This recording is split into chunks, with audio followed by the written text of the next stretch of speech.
Bonjour à tous, bienvenue sur ce Campus Talk numéro 32. Aujourd'hui, nous avons la chance d'être live en direct depuis les Jets. On profite d'un petit séminaire pour enregistrer avec des membres de l'équipe parce qu'évidemment, je suis le coach préféré de votre plateforme d'entraînement préférée Campus. Nicolas, que vous connaissez bien, mon fidèle acolyte. Mais nous sommes en compagnie de Camille et de Manon de l'équipe communication. Vous allez bien ? Très bien. On est content d'être ici. Aujourd'hui, on va parler de s'entraîner pendant l'été et de préparer une course à l'automne. Normalement, ça c'est quelque chose que vous avez tout un peu vécu. Et justement, à nous quatre, le but, ça va être de partager un peu nos expériences pour que les gens puissent potentiellement se retrouver là-dedans. S'entraîner pendant l'été, c'est quelque chose auquel on ne pense pas forcément quand on débute la course à pied. On se dit, marathon d'Amsterdam en octobre, c'est nickel ça. Puis on se rend compte qu'avant octobre, il y a juillet, il y a août et potentiellement il y a des vacances. Ça a été mon cas sur mon premier marathon.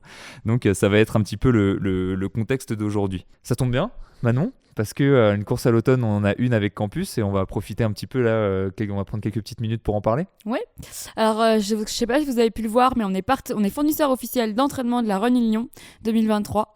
Donc on vous attend du 20 au 22 octobre 2023 sur le salon et sur le parcours de la course. N'hésitez pas à prendre un plan sur toutes vos distances, du 5 km au marathon. On vous prévoira des petites animations, des conférences avec Nico et Tristan, un petit run d'activation, pourquoi pas. Donc venez nous rencontrer, on sera super ravis de voir la communauté Campus à Lyon, comment elle est mobilisée. Ouais, gros pôle de coureurs à Lyon. Moi, je fais le 10 km, d'ailleurs j'en profite pour le dire. Ça va être mon premier 10 km en compétition, ce qui peut paraître étrange. J'ai fait beaucoup de compétitions, mais pas de 10 km. Donc apparemment, la distance est horrible.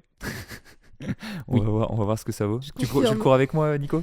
Selon nos niveaux de forme à ce moment-là, on courra ensemble ou dans tous les cas pas très loin, mais ouais. Un 10 km en prépa marathon, on verra ce que ça donne. Ça marche, tout intérêt à ce que je sois pas trop fort pour que tu fasses un bon marathon après. Spoiler, il y a des probabilités que ça... Les chances sont plutôt de ton côté, Nico. Tu fais pas... Non, pas de course pour vous à la Réunion. Ah non. Full animation événementielle. Et moi, ce sera juste après ma coupure annuelle, donc non. On va commencer... Alors, je vais faire un petit sommaire d'abord avant de commencer. On va avoir 3 parties à ce live. Première partie, on va parler un peu des courses en fin de saison. Pourquoi vouloir faire des courses en fin de saison ? Parfois, c'est juste parce que la destination est cool. Personnellement, mon premier marathon, c'était à Amsterdam. C'est tombé en octobre, ça aurait pu être autre chose. Mais il y a aussi d'autres petites implications dont on va parler. En deuxième partie, on va vraiment se focaliser sur l'entraînement pendant l'été. On va donner tous nos conseils pour pouvoir justement s'entraîner de la manière la plus efficace possible pendant cette période un peu clé. Et troisième point un peu plus cool, on va parler un peu de nos objectifs de fin d'année et voir si tout ce qu'on s'est dit pendant ce live pourra trouver un écho sur ce qu'on va vivre cette année. Ça vous va ? Super. Parfait. On va pouvoir commencer alors sur la première partie, la course de fin de saison. Pourquoi la course de fin de saison ? Nico, est-ce que tu veux faire le premier point ou est-ce que je le fais ? Allez, c'est parti. Course de fin de saison tout simplement parce que une année c'est 12 mois. Après ça dépend quand est-ce qu'on veut mettre sa coupure annuelle. Pour certains c'est au moment des fêtes de Noël, pour d'autres c'est l'été. Bref, mais dans tous les cas on a 12 mois et moi j'aime bien avoir une saison la plus étendue possible, c'est-à-dire un objectif assez tôt dans la saison, entre février et avril, et un autre assez tard, octobre à décembre, parce que ça fait vraiment 2 périodes où on vise d'être en pic de forme, et entre-temps, on a le temps à la fois de se reposer, de faire baisser la forme, ce qui n'est pas la partie la plus agréable, mais ça permet de remonter après et de vraiment avoir ce cycle de 2 belles périodes de forme par an. Vous répartissez un peu vos courses sur l'année de cette manière-là, vous ? Moi, complètement, oui. J'aime bien, comme Nico, avoir 2 grandes phases de courses. Et après, je cale toujours des petites courses intermédiaires, mais vraiment 2 gros challenges à l'année. Et après, plein de petites courses. Oui, c'est vrai que tu parlais de courses principales. Parce qu'en effet, déjà depuis le début de l'année, ceux qui t'ont suivi, tu as pu faire un petit 10, un petit semi, enfin petit. On s'entend, mais voilà, c'est orienté vers 2 gros objectifs avec des petites courses. C'est bizarre à dire, mais au final, mon objectif principal du début de saison, c'était le semi. Et le marathon du Mont Blanc était C'est difficile de mettre comme une course B parce que c'est un gros truc, mais j'y allais pas avec le but d'arriver dans la forme de l'année. Et finalement, la forme était plutôt bonne, mais j'aurais pas été déçu si ça n'avait pas été le cas parce que le but, c'est fin d'année, marathon de Valence. Puis ça permet aussi... potentiellement de se laisser 2 chances sur une année. Oui. Si ça se passe mal au début, toi ça s'est bien passé, t'as de la chance. Déjà ta saison, t'étais en mode 2023, c'est déjà une saison réussie. Puis j'ai parlé de 2 périodes de forme. C'est pas exclu de réussir à le faire sur 3 périodes aussi. On n'est pas, c'est pas juste 6 mois. Si on arrive à bien espacer ses courses février, fin juin et automne, ça peut marcher aussi. Si on vise pas 3 marathons et encore peut-être. Okay. Toi, comment tu vis tes courses à l'automne? Est-ce que t'en fais? Est-ce que tu coupes? Quand est-ce que tu coupes? Comment tu gères un peu ça? Alors moi, ça va dépendre des années. Pour le moment, en fait, chaque année, j'expérimente un cas de figure différent. Donc, disons que je suis un peu en phase de test tous les ans pour voir un peu ce qui me convient le mieux. L'année dernière, j'étais sur un mono-objectif pendant l'été. Ce qui fait que... Alors, l'avantage, c'est que je pouvais derrière me relâcher un peu pendant la période estivale. L'année précédente, c'était pas le cas. J'avais un triathlon en juillet, un autre en septembre, donc il avait fallu que je maintienne. Cette année, alors pour le coup, ce que vous dites fait beaucoup écho à ce que je viens de vivre, le fait de se laisser une deuxième chance. Justement, vu l'année dernière, j'avais fait qu'une course. Alors, elle s'était bien passée, donc c'était cool, exactement. Mais c'est vrai que je m'étais faite la réflexion en me disant, mais dis donc, si ça s'était mal passé, derrière, c'était coupure et on repart sur un an sans avoir réussi. Courir quoi. Le rideau. Exactement. Tu passes tout un été dans ton canapé en mode, oh non. Et donc cette année, j'ai vraiment voulu mettre quelque chose en place pour me laisser plus de chance. Donc je suis passée de un gros objectif à 2 un peu plus petits en termes de distance, mais pas en termes d'importance. Et effectivement, des courses intermédiaires, donc un 10 km en mars pour lancer un peu la saison. Là, une course cycliste cet été pour faire un petit peu un pont entre les 2 objectifs, donc celui de septembre et celui de juin. Et vu que celui de juin ne s'est pas passé aussi bien que ce que j'espérais, là, c'est vraiment exactement cette phase, ce cas de figure où ça me relance jusqu'à septembre, où ça va être ma deuxième chance, quoi. C'est vrai que ça, c'est quelque chose qu'on dit pas assez. J'ai eu l'occasion de le vivre aussi l'année dernière. Mais c'est un peu c'est les phrases de Philippe Lucas dans Intérieur Sport ou un autre documentaire comme ça. Mais c'est si tu le fais pas, t'es sûr de pas réussir. Si tu fais, peut-être que tu réussiras, mais c'est jamais garanti. En tout cas, après, avec Campus, on essaie d'optimiser vos chances. Tout à l'heure, je disais coup de chance, mais évidemment, avec l'entraînement, on optimise le pourcentage. C'est jamais 100%, mais il y en a qui arrivent à 20, il y en a qui arrivent à 90. Bon, en général, on essaye de rentrer dans le 90. Moi, j'ai un deuxième petit avantage. Donc, le premier, c'était allonger la saison. Le deuxième, qui peut paraître un peu plus anodin, mais qui compte quand même. Souvent, les courses, alors hormis les courses de février-mars en course à pied, c'est vrai que les saisons commencent tôt, mais par exemple en triathlon, les saisons commencent un peu plus tard. Les premières courses vont être aux alentours de mai. Alors peut-être qu'en 1990, en mai, il faisait bon, mais aujourd'hui, en mai, il fait souvent 30 degrés, il fait déjà très chaud. Et placer justement une course en octobre-novembre, les températures recommencent à chuter. Et ça permet justement d'être dans des conditions météorologiques un peu plus propices à la performance, contrairement à l'été. C'est même, il y a même un double avantage, parce qu'on s'est entraîné à la chaleur et on va faire sa course à une température qui est plus agréable. Donc en fait, on a l'impression d'être dans une fraîcheur qui est vraiment bénéfique. Surtout là, moi je prends l'expérience de l'année dernière où marathon fin septembre, l'été il est encore proche. Donc on a vraiment cette sensation de « Ah, ça fait du bien de courir par du 13 degrés ». En décembre, je pense que cette sensation, elle a eu le temps de s'effacer, mais c'est quand même quelque chose à prendre en compte. Dans tous les cas, on sait que la température idéale pour la performance, elle est plutôt sur du 10 degrés, voire peut-être même moins, pas du 25 degrés. Donc si on est vraiment là pour faire la performance ultime, les choix de course sont aussi importants et attendre qu'il fasse un peu plus frais. Plus frais et de la pluie aussi, parce que des fois, deuxième partie de saison, faut croiser les doigts, quoi. C'est l'enjeu. Après, on peut pas tout maîtriser, mais oui, en effet. Faut grandir en Normandie, la pluie, on la sent plus après. Puis en Bretagne, apparemment, il pleut que sur une catégorie de personnes. On n'en dira pas plus. Troisième, j'ai envie de donner parce que là, c'était assez rapide sur celui-là, mais troisième petit point, troisième petit avantage à faire une course en fin de saison. Alors, ça peut être un peu à double tranchant. Ça va être que, en général, si on s'organise de cette manière-là, on va faire une petite coupure durant l'hiver. On n'a pas une grosse coupure pendant la saison. Et quand on arrive en fin de saison, là, on a une longue période d'entraînement derrière nous. Donc on a accumulé beaucoup de kilométrage, beaucoup de séances intenses. On a vraiment fait monter la forme. Et du coup, ça permet d'aller chercher des performances encore un tout petit peu plus hautes. Et pourquoi je dis que c'est à double tranchant, c'est parce que parfois, justement, quand on manque peut-être un peu d'expérience, qu'on s'emploie un peu trop vite et qu'on fait pas trop varier les charges de travail au cours de la saison, souvent, c'est ce qu'on nous dit sur campus. Les gens font un plan, ils sont trop forts à la fin, là, ils font leur marathon, ils déboulent là-dedans, ils sont au top. Et ils recommencent un plan, on les refait descendre un petit peu. Ils sont mais là, le plan est trop facile, j'ai envie de continuer à grimper. Non, en fait, c'est justement ça qui va faire que votre saison, vous allez pouvoir la continuer longtemps. C'est ça qui va faire que vous allez réussir à atteindre votre course en octobre, novembre, sans être totalement cramé. Donc, pour ça, double tranchant, faut pas tomber dans le piège. Je pense que pour aller plus loin dans ce gros piège du pic de forme, c'est tellement agréable d'être en pic de forme. On a l'impression que courir, c'est facile, on va être comme ça toute l'année. Malheureusement, c'est impossible dans tous les cas. Et si on veut le prolonger trop longtemps, ça se finit toujours mal.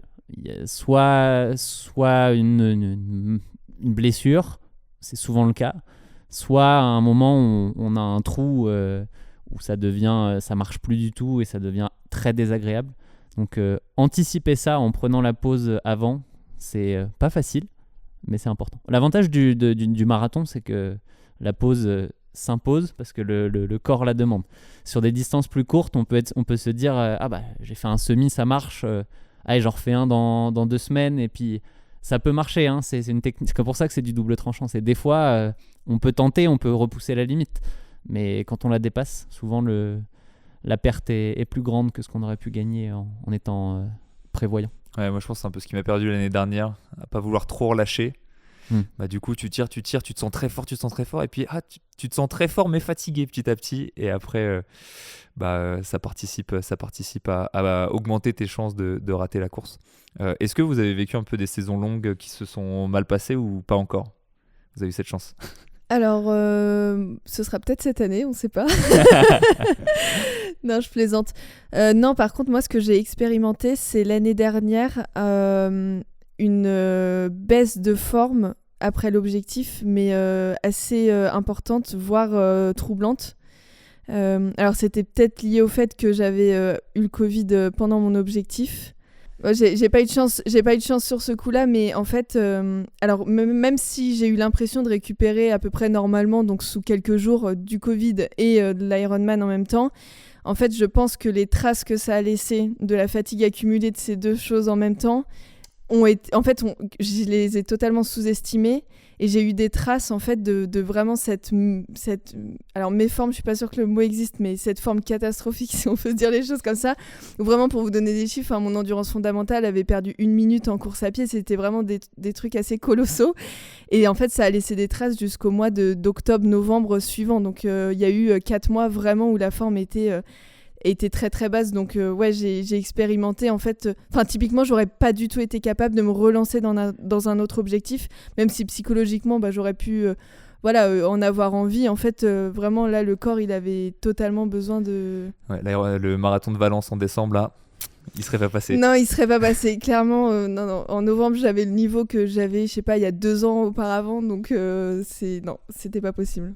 Mais c'est intéressant parce que justement, moi, la différence, c'est que ça va être décembre versus fin septembre l'année dernière. Il ne faut pas que je me mette en tête de faire l'été que j'ai fait l'année dernière, parce que je suis arrivé en septembre en mode... Je sais que là, je suis à la limite. L'affûtage, il est arrivé pile quand il fallait, parce que psychologiquement, ça commençait à être... C'est dur cette prépa. Et quand tu commences à voir venir ça, là, tu as intérêt d'être plutôt proche de la fin, parce que sinon... S'il reste 2 mois... Donc, faut pas en donner trop dès le début de la prépa, même si on a envie. Faut aussi être calme et se dire l'objectif il est loin, le pic de forme sera loin aussi, c'est comme ça, la forme on va la faire monter doucement mais sûrement, et si on est en forme trop tôt, En fait c'est ça souvent ce qui est mal compris avec le pic de forme. C'est souvent les gens, ils ont l'impression que c'est un enchaînement de séances qui va faire une réaction chimique à l'intérieur d'eux et que ça va faire qu'ils vont exploser tout d'un coup. Mais non, en fait c'est juste qu'on accumule du travail, on accumule de la charge d'entraînement, on la fait monter progressivement, et il y a un moment où cette charge d'entraînement devient souvent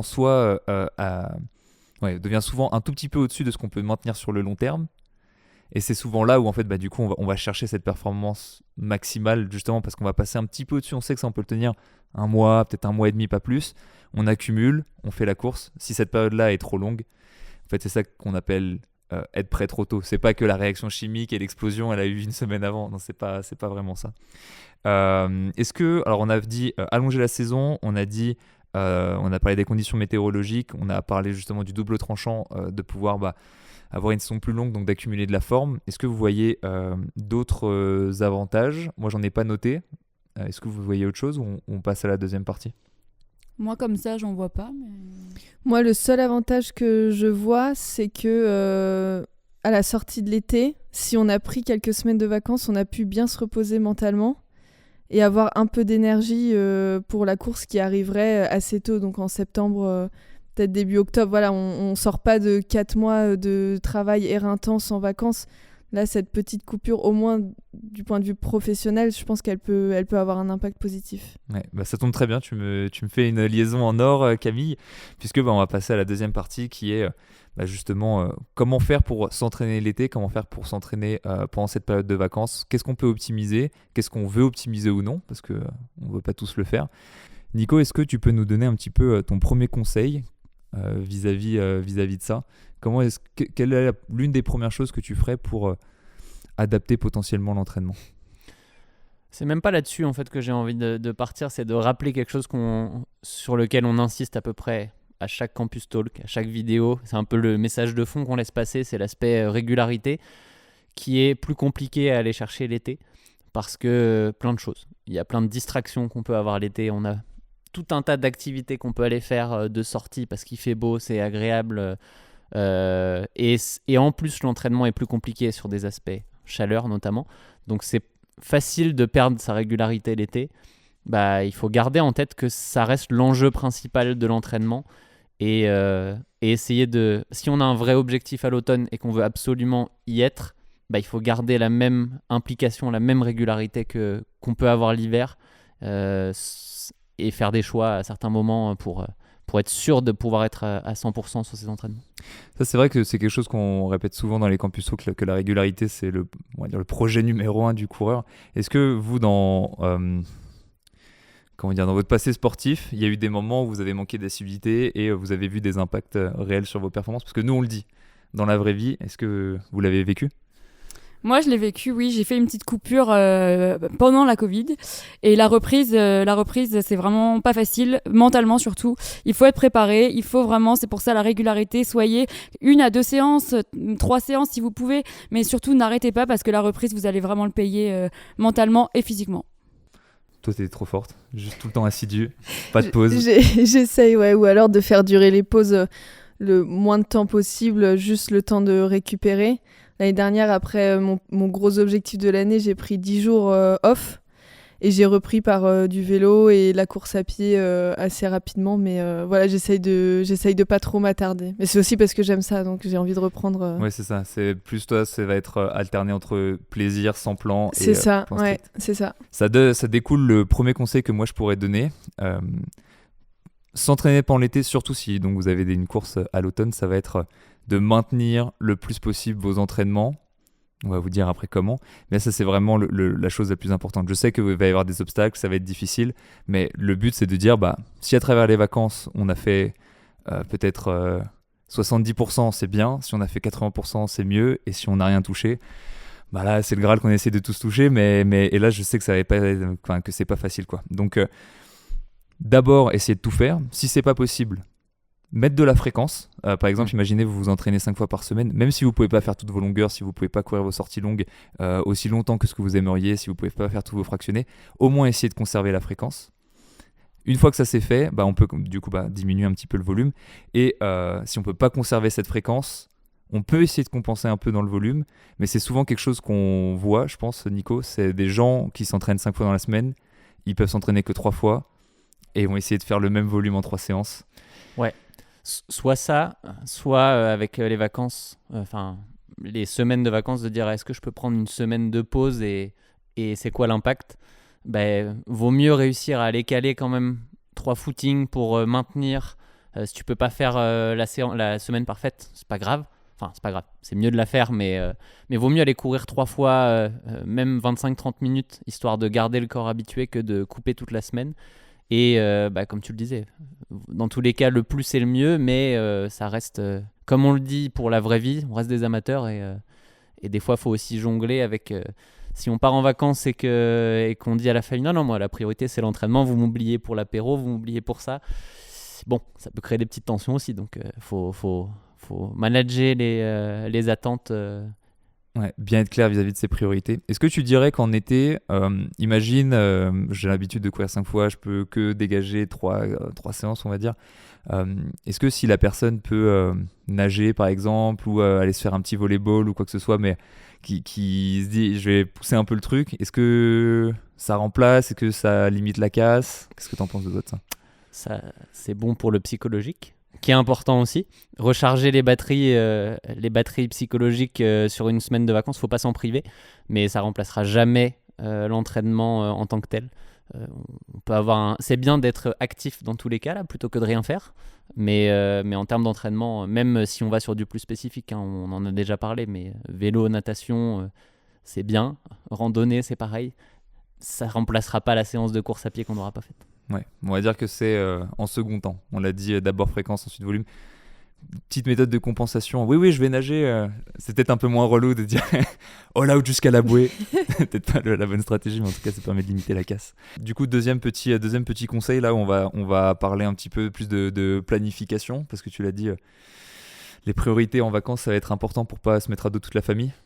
Ouais, mais c'est de pas oublier non plus quel est son objectif et de le garder dans un coin de la tête quand on fait ça. En fait, c'est comme toujours, de vraiment être capable de trouver le juste milieu entre en faire suffisamment pour son objectif et ne pas non plus devenir un athlète pro sans en avoir le niveau. En fait, nous les premiers, je pense que je prends cette semaine où on est en équipe. De toute manière, moi, je peux pas courir, mais on profite quand même et on fait pas ça toute l'année. Mais il y a certains moments où ça fait du bien de couper mentalement et il faut le faire. En fait, faut pas non plus être dans le côté ah ouais, mais on m'a dit que la régularité c'était on dit souvent que 95% des séances c'est ce qu'on attend de base. 95% sur un plan long, je pense que si tu coupes quasiment une semaine sur le fractionné et la sortie longue par exemple, ça fait 2 séances. Ça fait pas tant que ça sur la prépa, donc faut pas non plus culpabiliser avec ça. Mais il faut pas le faire pendant 3 semaines, quoi. Cet aspect de planification, elle est importante parce que moi, ce que je remarque souvent, c'est que tu sais que tu vas pas pouvoir faire toutes tes séances.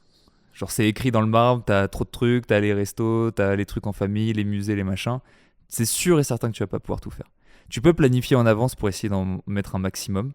Essayer de trouver un peu les moments un peu calmes, te dire peut-être qu'aujourd'hui je vais me lever un peu avant pour faire ma séance, etc. C'est là où la planification va jouer. Une fois que cette planification elle est réalisée et que vous voyez qu'il va y avoir 1 ou 2 séances qui va sauter, genre vivez-le bien. Ne voulez pas, n'essayez pas de forcer le destin, dire mais peut-être que si on fait vite le musée, peut-être que j'ai le temps. Non, genre vous avez établi votre plan et tenez-vous-y, parce que sinon c'est la double peine. C'est de toute façon vous n'allez pas pouvoir faire vos séances et de toute façon vous allez faire vivre un enfer aux gens autour de vous. Donc planifiez en avance, trouvez les moments clés et à partir de là, vivez le truc à fond. Est-ce que vous avez vécu un peu des choses similaires où la planification a été un enjeu clé dans votre entraînement l'été ? En fait, alors moi je dirais, c'est presque un peu paradoxal, mais là où toute l'année j'essaye de tout mettre en place pour vraiment réussir 100% de mes entraînements, pour que toutes les séances soient bien casées au bon moment, etc. L'été, justement, je ne mets pas trop d'importance à la planification pour justement me laisser un tout petit peu plus de marge de manœuvre.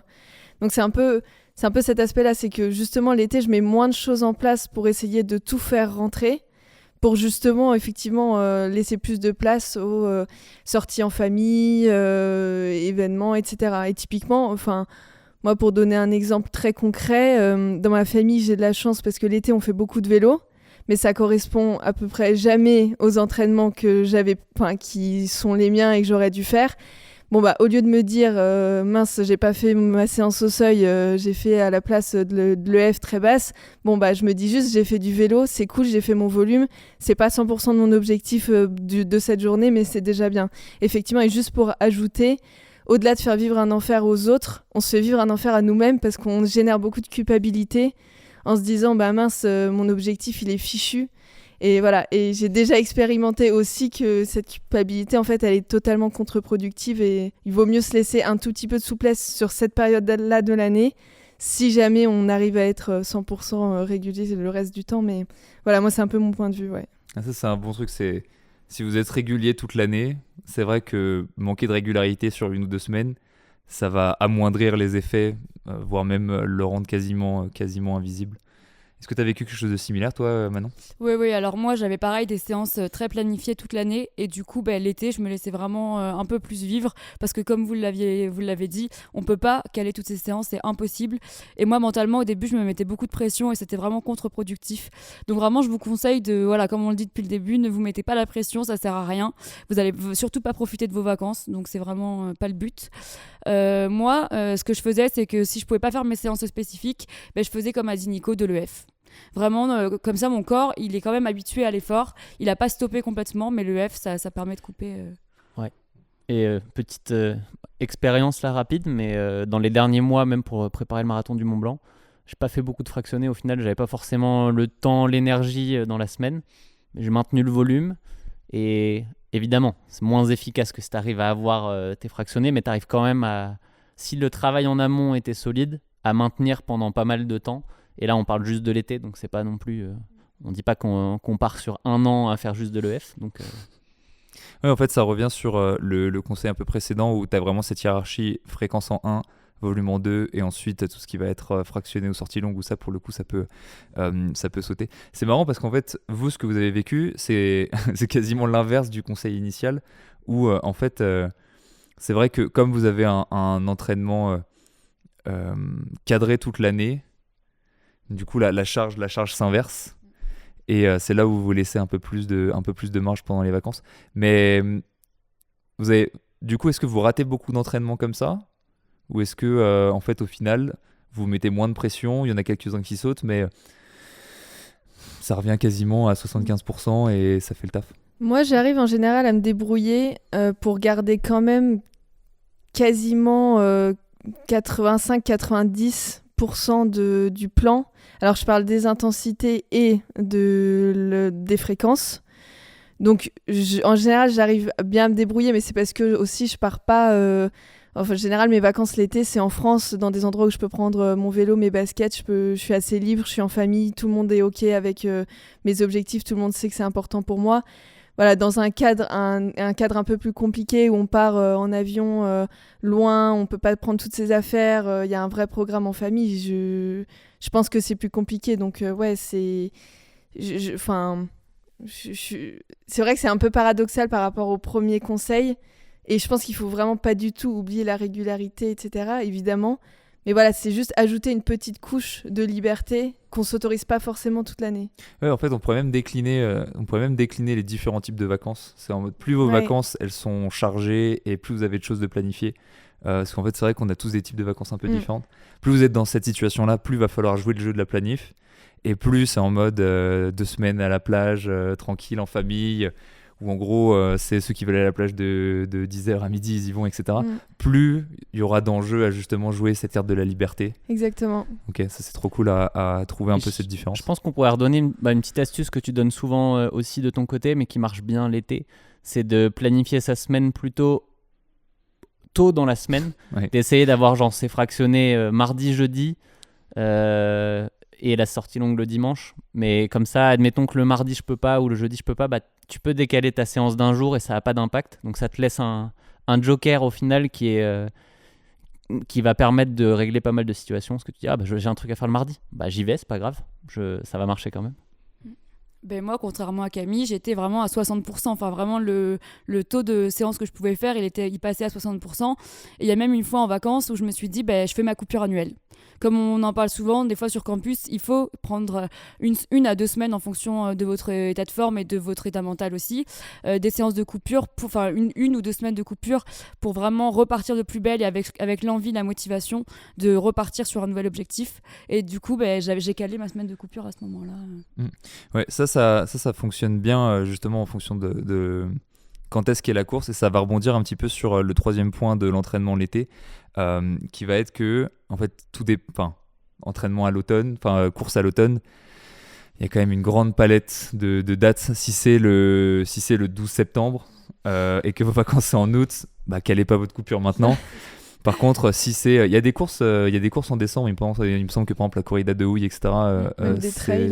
Des trails, la Saint-Élion, tout ça, c'est en Exact. décembre. Marathon de Valence. Ouais, pareil, au hasard, hein, comme ça. Donc c'est vrai que si vos vacances elles sont en juillet, peut-être que ça vaut le coup en fait de quasiment scinder la saison en deux, parce que ça laisse quand même un bon gros 4 mois pour repartir. Et si on a envie de mettre de l'assiduité, de la régularité, c'est vrai que se recharger mentalement, ça peut se ressourcer. Et c'était justement ça en fait, c'était vraiment de se dire ok, l'entraînement l'été, course à l'automne, très bien, mais bien spécifier en fait quelle durée j'ai jusqu'à ma course. Si j'ai un mois, va y avoir tout intérêt à justement faire le plus possible et essayer de mettre toutes les chances de son côté pour rater le moins possible. Encore une fois, 80% on l'aura compris. Si par contre on a 3-4 mois et qu'on part 2 semaines en vacances, là faire 50-60%, même là pour le coup on peut y aller vraiment, vraiment plus mollo. Donc bien réussir à scinder les différences. Tu pars en vacances toi cet été, Nico, avant Valence? Là, je suis dans la période de coupure et comme je le disais, j'ai pas poussé énormément sur la période précédente, donc pouvoir attaquer assez rapidement et faire ce que j'aime bien faire, c'est-à-dire avoir un 5 mois très progressif sur la prépa marathon, comme ça. Justement, aussi sur ce qu'on se disait, il n'y a pas de prise de tête parce que s'il y a une séance loupée, sur 5 mois, c'est pas un drame et on peut y aller sans trop de pression et faire monter la forme au fur et à mesure. Et profiter de l'été aussi en fait. Ouais, là toi t'as vraiment bien géré le truc parce que là par exemple on est au jet, bon tu peux pas courir. Donc, mais disons que c'était fait volontairement. Disons que c'était voulu. En fait c'était nickel, t'as fait ta course, t'enchaînes avec tes vacances et après tu reprends sur ta prépa où t'es vraiment dans ce cas d'avoir scindé ta saison 2. Là c'est limite un Oscar sur la planif là. Alors, au fur et à mesure avec l'expérience on choisit un petit peu mais ouais, c'était vraiment ça le but. Je pense que, en plus, on n'en a pas parlé encore, mais l'été, il fait chaud, selon où on habite. Et être dans le cœur de sa prépa, enfin, avoir une course le 3 septembre, un marathon le 3 septembre, c'est compliqué parce que tu vas être dans les très grosses séances l'été et elles sont compliquées à passer, quoi. Je l'ai fait un peu l'année dernière avec un marathon fin septembre. Quand tu fais tes sorties longues de 2 heures et plus un jour de canicule, c'est compliqué. Ouais, surtout l'année dernière où il faisait bien chaud. Ça tombe bien parce que c'est exactement le 4e conseil qui est là beaucoup plus spécifique. On va dire, là les personnes, elles sont ultra motivées. Leur objectif, il est dans 3 semaines. Ils sont début août. Voilà, vraiment le cas où il n'y a pas le choix, il faut s'y coller. Dans ce cas spécifique-là, à partir du moment où on va faire ces sorties longues, on va faire ces intensités, ce que je peux quand même vous conseiller, ça va être de se laisser un petit peu plus de marge. Parce que, alors ça dépend où est-ce que vous partez en vacances, mais même si par exemple vous partez dans le sud de la France alors que vous êtes dans le nord, vous changez de pays ou qu'importe, évidemment plus vous changez de pays et plus vous allez loin, plus ce que je vais dire est vrai, le rythme va être différent, il y aura peut-être un décalage horaire, vous n'allez pas manger comme quand vous êtes chez vous et que vous avez vos petits repas habituels, vous allez peut-être souvent manger au resto, la température va être différente, il y a beaucoup de facteurs qui font que en fait vos intensités ne vont très sûrement pas pouvoir être respectées dans ces conditions-là. Aussi parce que parfois voyager, faire du transport, ça apporte un stress qu'on ne le ressent pas forcément physiquement, mais qui fait que on n'est juste pas capable de faire ces séances, quoi. Donc si vous voulez faire vos intensités très très bien, je vous conseille de conserver la structure de la séance. En général, par exemple sur campus, on a une note de ressenti d'effort qui vous est conseillée.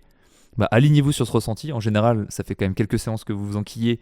Vous savez à peu près l'intensité ressentie que vous devez avoir. Et à partir de là, faites juste suivez vos sensations. Si vous voyez que la vitesse ne suit pas, c'est pas votre niveau qui a un problème, c'est pas vous qui êtes en train de vous désentraîner. Souvent, c'est ce que j'entends. Les gens, ils font une semaine un peu cata et ils sont en mode qu'est-ce qui m'arrive? Est-ce que je régresse? Non, physiologiquement, en une semaine, on ne régresse pas. En 2 jours, on ne régresse pas. Il n'y a rien à part peut-être une maladie ou un virus ou quelque chose comme ça. Mais sinon, c'est juste qu'en fait, vous avez créé de l'instabilité dans votre vie et ça va se répercuter. Est-ce que vous avez des expériences où c'est un peu ce que vous avez dit, vous avez relâché un petit peu la pression vis-à-vis des sorties intenses pendant l'été ou pendant des voyages, pas forcément pendant l'été, et vous êtes concentré un peu sur votre ressenti? Alors moi, au début quand je préparais vraiment mes premières courses d'automne, j'étais vraiment butée. Donc c'est-à-dire que si je loupais une séance le matin, je pouvais la refaire le soir pour avoir la bonne intensité. C'est-à-dire que tu y allais. Ouais. Ok. Donc D'accord. trop de pression. Grosse déterre, là. Voilà, Ouais. non. Mais j'ai vite arrêté parce que déjà ça me mettait pas bien. Ça a énervé toute ma famille qui était avec moi en vacances. Donc on a dû s'adapter et j'ai appris à lâcher prise, comme tu dis, sur Ok. l'intensité et vraiment plus me baser sur mes ressentis et les sensations. Ah, c'est intéressant parce que c'est vrai qu'on peut même aller jusqu'à pousser le bouchon en mode si la séance est ratée, je la refais pour Ah être ouais. sûr que. Ok. J'ai déjà fait ça dans le passé aussi. Ah ouais? Le lendemain, pas forcément le jour même, mais quand même. C'est moi qui suis ultra laxiste ou. Il y a- Mais c'est pas une bonne pratique. C'est- Non. Pas du tout. Bon, on fait bien de soulever le point alors parce que justement, je pense que si à la table on est à 50% à l'avoir au moins Ah, vécu, 75. 75. Non.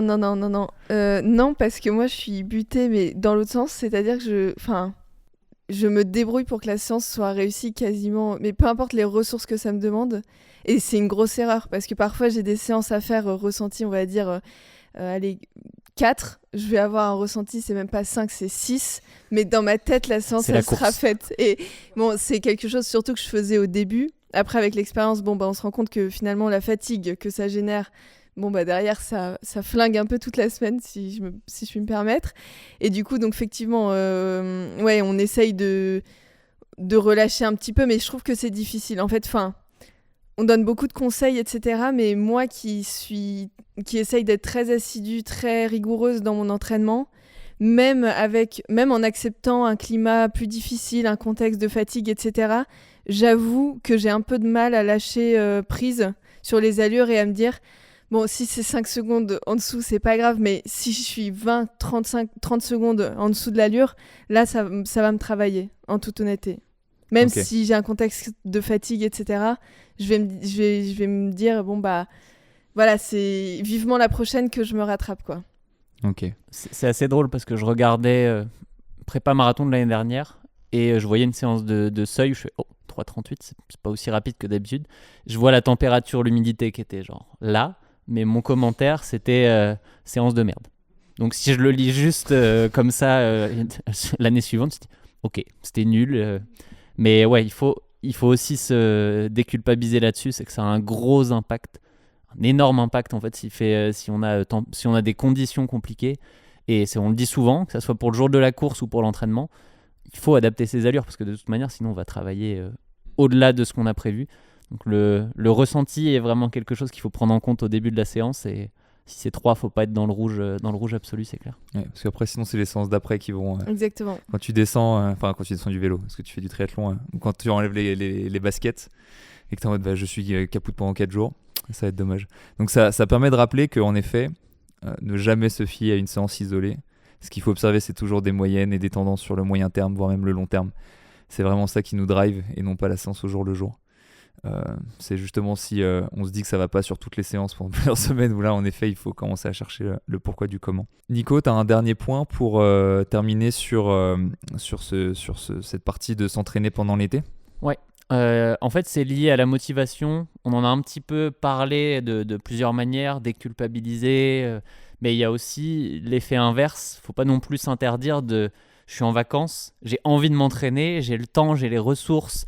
Si c'est vraiment ça qu'on a envie, il faut le faire. En fait, parfois, certains ont même envie d'en faire un peu plus. Ça peut être le piège, justement, j'ai plus de temps et d'énergie. Je vais rajouter 2 footings dans ma semaine. Il faut s'autoriser à se dire, à dire aux autres aussi, moi c'est ça mes vacances, c'est ce que j'ai envie, donc est-ce qu'on peut faire fitter ça dans le planning et pas non plus se mettre en arrière et se frustrer pendant ses vacances, parce que sinon on va repartir en mode c'était bien les vacances mais vivement qu'on revienne, et c'est quand même dommage de devoir faire ça. C'est vrai qu'il y a un point dont on n'a pas parlé qui pour moi est assez lié à ce que Nico dit, c'est que quand on est en vacances, généralement on est dans un endroit soit qu'on connaît pas, mais en tout cas qui est différent de celui dans lequel on habite en général.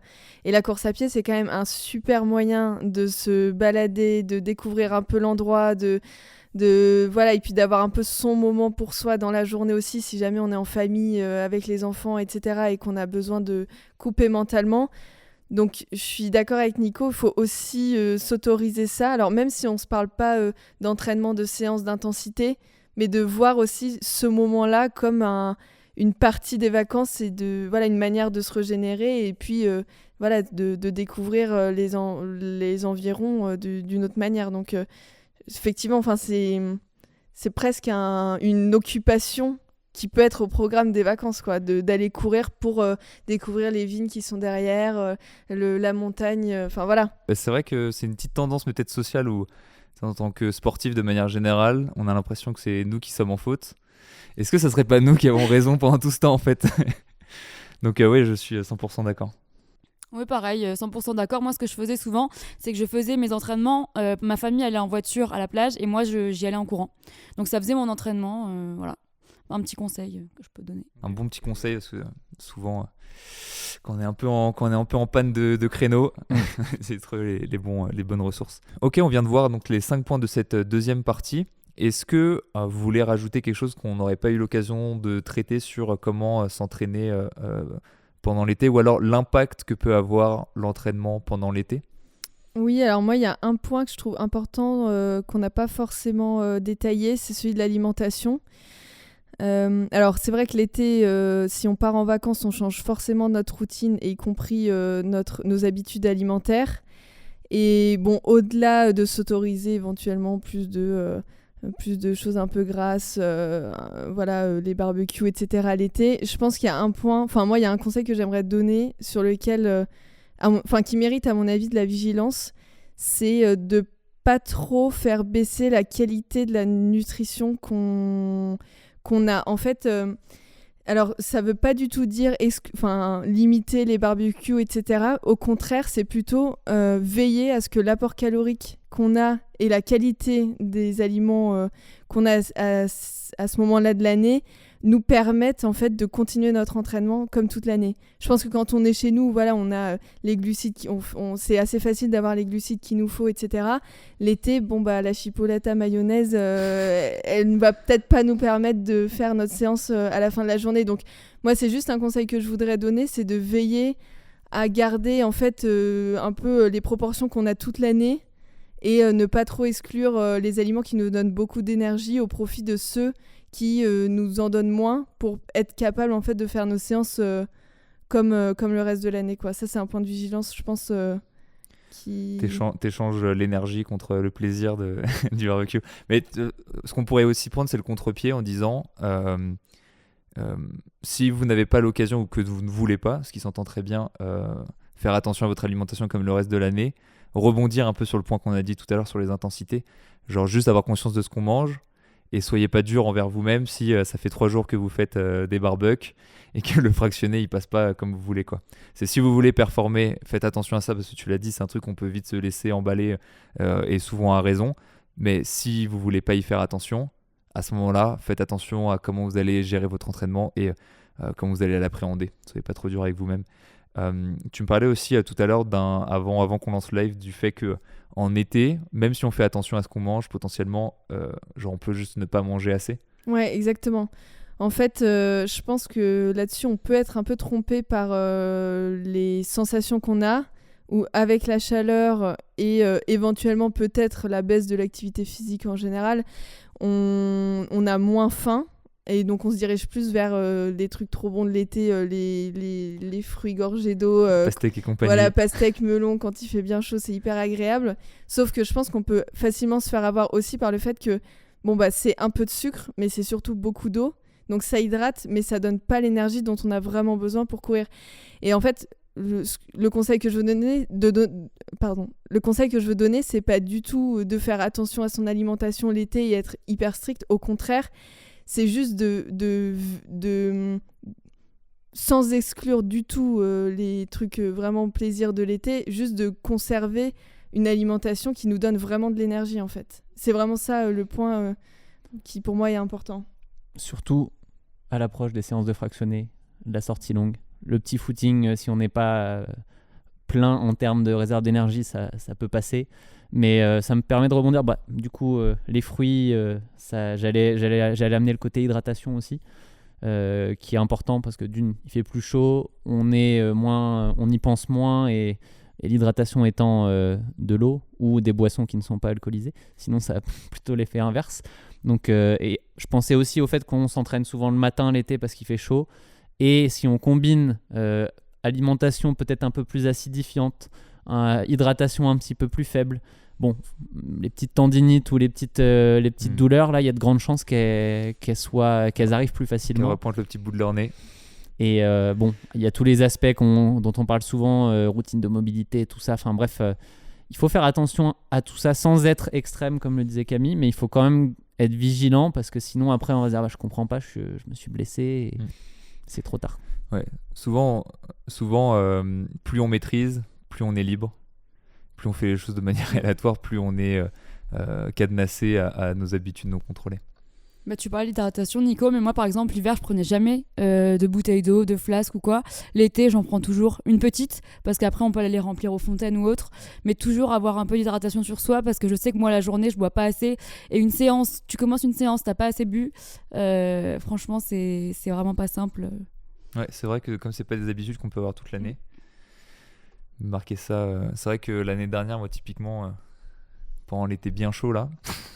Comme ma course était tout début octobre, je l'avais bien mis en place. Merci pour ces rajouts. Après ces 2 parties, je voulais juste faire un tout petit dernier point. Alors ça va demander un petit exercice cognitif, mais comme je sais pas si tu as une course en fin d'année toi. Ouais, j'en ai. Ok, pas parfait. On a tous une course en fin d'année. Est-ce qu'on peut donner genre une ou 2 choses qu'on retient de ce qu'on s'est dit et ce à quoi on va faire attention dans l'application cette année pour notre course. On arrive en fin de live, technique la formulation de cette phrase, mais voilà, 2-3 choses que vous avez retenues et que vous allez appliquer pour votre course. Nico ? Me connaissant mon profil, je retiens ne pas trop en faire cet été, parce que la course n'est pas en septembre et ça sert à rien d'arriver pleine forme fin septembre. Et quelque chose que je maîtrise bien pour le coup, ce que je l'ai déjà vécu, mais qui est important à rappeler, c'est cet aspect anticiper la sortie du lendemain matin avec nutrition, hydratation, sommeil, on n'en a pas parlé parce que ça peut être des nuits raccourcies l'été aussi, mais tout ça cumulé bout à bout, surtout quand on court tous les jours et qu'on veut faire un volume important, on creuse son trou si on n'est pas régulier sur tout ça. Ouais, alors moi ce que je retiens, ce que je vais essayer de mettre en place, je pense, c'est pas mal travailler sur le lâcher prise de ce que je peux faire réellement par rapport à ce que j'ai dans mon plan. D'autant plus quand on a 3 disciplines, il y a un peu plus d'organisation, etc. Donc ouais, voilà, essayer juste d'être plus cool avec moi-même en me disant c'est pas grave en fait, si je peux pas faire ma natation, c'est pas grave si mon vélo il dure 1 heure de moins que ce que je devais faire. Voilà, ça je vais vraiment essayer de le mettre en place parce que c'est vrai qu'on le donne beaucoup dans les conseils et vous, je pense que vous arrivez à l'appliquer. Moi, c'est encore dans mes axes de progression, ça. Ouais, l'année va être encore longue. Et exactement. Moi, ce que je retiens, c'est surtout sur l'alimentation, parce que c'est vrai que moi, c'est un point sur lequel je porte pas trop mon attention, et j'ai tendance à manger moins l'été, enfin beaucoup moins même que l'hiver, et du coup vraiment m'axer là-dessus, et la planification, parce que là 60% ça va faire un peu léger avec mon objectif, donc essayer vraiment de bien planifier, sans me mettre trop de pression, toujours un peu chill, mais quand même en essayant de faire un peu 70-80%, ça pourrait être... Ouais, c'est qu'intéressant, on a tous des points faibles différents. Et du coup, par exemple, tu vois, là, moi, je sais que niveau fréquence d'entraînement, c'est jamais le problème, quand bien même avec les vacances, etc. Ce à quoi je porte bien attention, c'est justement cette variation au niveau de l'état de forme. Tu vois, par exemple, là, au jet, mais fractionner son kata, en plus avec l'altitude ou quoi que ce soit. Bon, il n'y a pas que ça, mais la nourriture peut jouer. On va dire que la fondue le soir n'aide pas à fractionner le lendemain. Mais ouais, ça va être justement à relâcher sur les intensités. Juste faire le volume qu'il faut aux bonnes intensités, etc. C'est ce que tu as dit tout à l'heure, la saison est longue. Moi j'ai qu'un seul objectif cette année parce que le début d'année je me suis laissé tranquillement monter en charge, donc c'est pas mettre le turbo tout de suite et justement bien profiter de monter les étapes les unes après les autres. Donc, je vais faire attention à ça. Merci beaucoup pour ce premier Campus Talk en équipe en vrai. C'était vraiment trop cool. Un exercice un peu différent. Je vous remercie Camille et Manon de nous avoir accompagnés. Avec plaisir. Merci de l'accueil. Ouais, nous on est souvent dans la caméra. Je sais que ça peut être un petit stress. Donc je compte sur vous en commentaire pour les soutenir et les remercier de nous avoir partagé un peu de leur quotidien de coureurs et triathlètes. Ouais, et puis dites-nous si ça vous a plu, hein, parce que nous on refera avec plaisir si c'est le cas. Avant de se quitter quand même, petit rappel Manon sur Ouais. la Run Lyon en octobre. Ben, on vous attend sur la Run Lyon du 20 au 22 octobre 2023. On sera présent une bonne partie de l'équipe, donc un peu dans le même style que Paris, si vous avez déjà eu l'occasion de venir nous rencontrer. Vraiment bonne ambiance, conseils, échanges, partage, enfin voilà, on a vraiment hâte de vous retrouver. Et c'est le moment de lancer votre plan d'entraînement, donc n'hésitez pas si vous avez des questions, le support est là. On est là pour vous Très répondre. bien vu Manon, très bien vu. Et oui, et en plus de ça, on n'arrête pas de dire qu'on pense qu'à Paris. Là, Et c'est bah là. l'occasion. On va à Lyon, On arrive à Lyon. sauter sur l'occasion. Merci Manon et on se dit à la prochaine. Ciao. Salut à tous. Salut.